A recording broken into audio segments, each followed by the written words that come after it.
ಇತ್ತೀಚೆಗೆ ಬಿಡುಗಡೆಯಾದ ಮಾರ್ಕ್ ಚಿತ್ರದ ಟ್ರೈಲರ್ಗೆ ಅದ್ಭುತ ಪ್ರತಿಕ್ರಿಯೆ ಸಿಕ್ಕಿದ್ದು 15 ಮಿಲಿಯನ್ಗೂ ಹೆಚ್ಚು ವೀಕ್ಷಣೆ ದಾಖಲಿಸಿದೆ.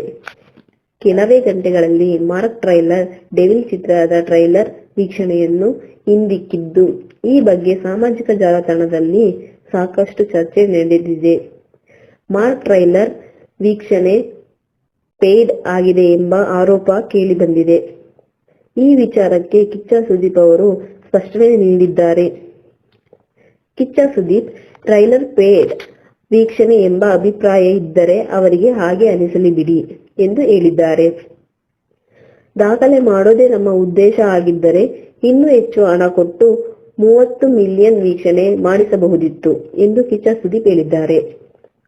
15 ಮಿಲಿಯನ್ ಬೇಗ ಆಗಿದ್ದರೆ ಅದಕ್ಕೆ ಕಾರಣ ಅಷ್ಟು ಅಭಿಮಾನಿಗಳು ಇದ್ದಾರೆ ಎಂದರ್ಥ.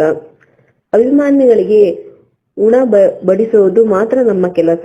ಇಷ್ಟ ಇದ್ದರೆ ಊಟ ಮಾಡಲಿ, ಇಲ್ಲದಿದ್ದರೆ ಎದ್ದು ಹೋಗಲಿ ಎಂಬುದು ಸುದೀಪ್ ಅಭಿಪ್ರಾಯ.